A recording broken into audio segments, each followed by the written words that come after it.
Hello, beautiful people. But if you're not beautiful, it's not a crime. I'm still greeting you. How are you? Wendy Water here, or if you're my mama Bolga, Wendy, that's still acceptable. Sometime last year, I was on the best ever food review show. Many things have happened as a result of that. Like, I remember at the time when I was going on the show, I had like 12,000 followers on Instagram, thereabout.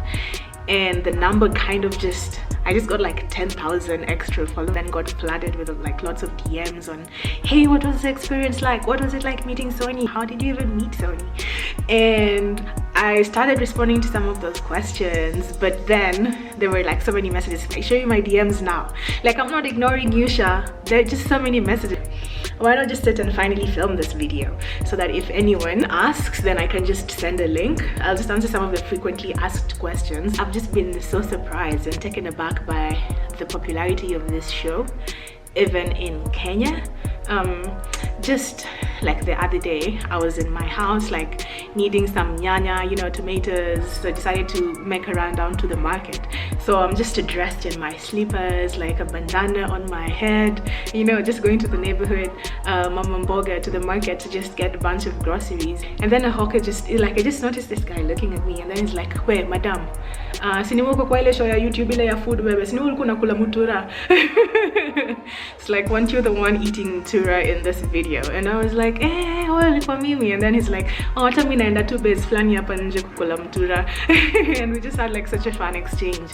And I took my laptop to get fixed just yesterday, and even my laptop guy had seen the episode. So I've just had like a lot of encounters like that here and there, which just took me by surprise. Which I guess it shouldn't have, like, because those episodes got like 5 million views plus, so surely there are going to be people from Kenya who've watched that. So how did I meet Sony? That's another question I get asked so much. So Sony had put out a call on his Instagram. I wasn't following him at this time, and he'd put out a call on his Instagram saying he was planning a trip to Kenya and asking people to just recommend some creators, some content creators or possible hosts in Nairobi. People just like sent him so many recommendations, and I think maybe he talked to a few people, I'm not too sure, but he got in touch with me. We did a WhatsApp call and chatted a bit before he came here, just to see if there was any like hosting chemistry and for him to just find out what I was about. That was it. So I talked to the producer a bit to just help them organize some of the things they were going to do when they came to Kenya, but they were also working with the tour company. So the tour company was planning out like the nitty-gritties of their trip. So then first time I actually met him in person was in Nairobi. He was there with his crew. It was him, there was his and 2 videographers. So one was called Brett. Brett is not with the best ever food review show anymore. He's American. And then there was the other one, who's a Vietnamese guy, was called Kai. So it was just the 3 of them plus myself, and then we also had a representative from the tour company traveling with us because they'd organized this thing and we're going to be able to just help with the logistics. There were 5 episodes in total. They were short over it was 5 or 6 days. We were in Nairobi. We did food, so we went around to Kenyatta Market, met that loud boisterous guy who was chopping the cow's head and making the soup. And then we went to that kibanda on Mombasa Road where we had chapati and mandazis and chatted to some Jengo guys. And then so we went down south to Amboseli. In Amboseli we shot 2 videos. The first was the cappuccino episode where we went to this village, and first they were trying to do the bloodletting thing with the arrows. Have you seen that? Like trying to shoot an arrow straight into the jugular of a cow. The arrow hits the jugular and then the blood starts jutting out, and someone comes with a cup and collects it and then they drink it. Yo, I think that was actually demonetized from their channel. Did I actually drink the cappuccino? Yes. If you saw in the video, I took a few sips. It was very irony, like it just tasted like iron, but it also tasted a bit like chai, which caught me off guard. And I remember that taste kind of lingers in your mouth for a bit, like that taste of cow blood. And I remember just having stomach aches afterwards, and I never went and got checked, but I think maybe I got parasites from it or something. But hey, I'm still here, I'm alive. One of the comments I got, and this is actually under the photo that I posted with Sony on Instagram, someone's like, how dare you eat among Maasai warriors? So listen, right, I understand why you would say that, because usually when the Maasai Morans like go out to the field, the women are left back in the home, so they don't come along when the men like slaughter this goat and roast it. They just have pieces of meat taken back to them in the home. If you watch the episodes, you'll see that. So I was actually the only woman in that entire group. Like aside from the crew, there were like several Maasai guys there, and some of course were like, yo, I want to bring cows to your mama. You know, how many cows does your mom want for your dowry? You know, let's not beat about the bush, let's do this really fast. So that was fun, because you know, as people are shooting, you're kind of standing in the background sometimes interacting with people, but it was all just in good fun. It was like just a lovely group of people, and I think that's the episode where I really got to see Sony in his element, because none of that was scripted. In fact, none of the show was really scripted. He just does things on the fly. That episode where he's eating the raw kidney, yo, he did not even hesitate. It was just like, okay, I guess we're doing this, and then bites into the raw kidney like like he truly is a foodie. He's truly passionate about what he does, and he's just really funny and witty as well. I remember this one time they're in the circle, and then so usually how they would do it is, as the meat is roasting, sometimes someone takes like one skewer, bites the meat and passes it to the other guys in the circle, and then he just makes a comment like, oh, so this is like the puff pass of like roast meat. And it's just comments like that, just on the fly. I wish I was like that quick, that chop. Then after Amboseli, then we went down to the coast. So we were in Mombasa, where we filmed that whole failed lobster grilling episode on the beach. Man, that day was so hectic.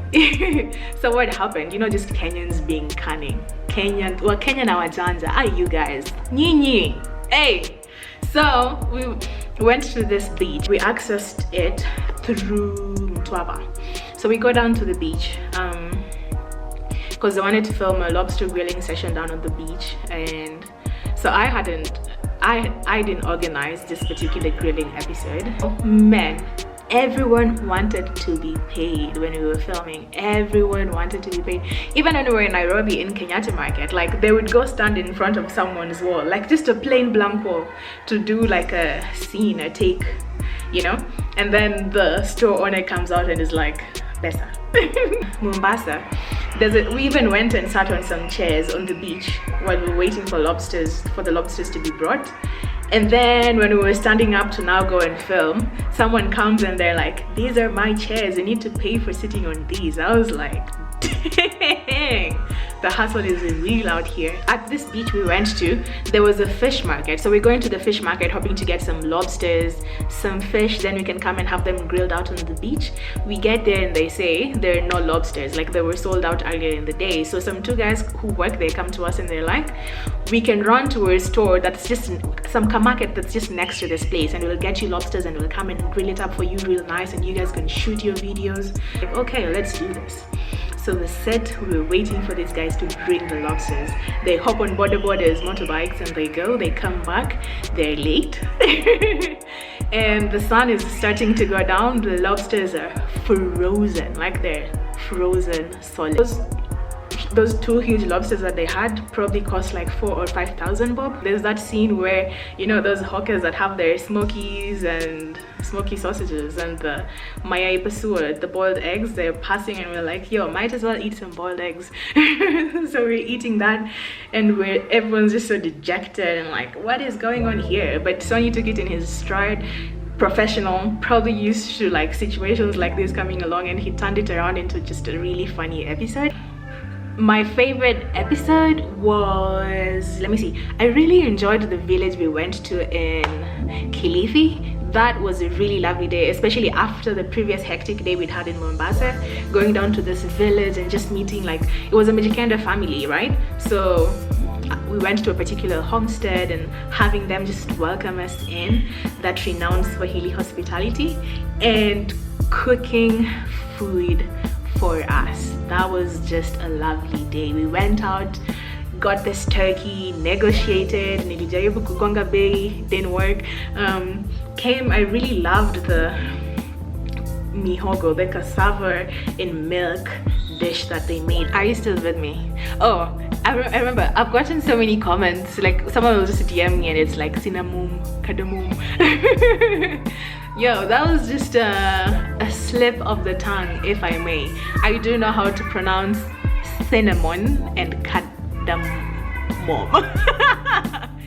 Cinnamon, cardamom. I feel like it's because, like, if I say them one after the other, then it's hard to pronounce. Does Sony wear the bandana all the time? I mean, not every single waking moment, but when they're filming, then he'll pull it out. And I remember it was actually being recognized a lot. Like sometimes we would just be walking and he doesn't have the bandana and people don't come up to him as much. But the moment that bandana is on, it's like something just clicks in people's minds. Like, when am I going to India? Man, if I had a penny for every time I've been asked when I'm going to India, I would love to come to India. I actually wanted to visit India this year. I have a special connection to India because that's where I was born. I was born in Chandigarh.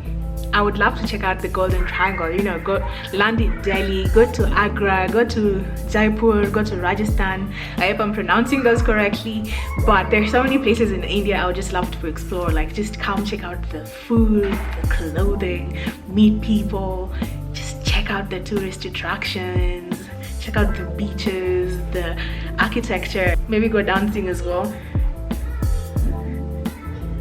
You know, I would love to come to India. I was gonna do that this year, but hey, the pandemic struck, so maybe 2021 is the year. I'm glad I did it. It was a fun experience, and yeah, I hope you stick around, subscribe to my channel. I do travel content, and I post new videos every week. So just subscribe if you like this video, give it a thumbs up, and I hope you become part of this channel. That's it. I'm going to watch Netflix now. Bye.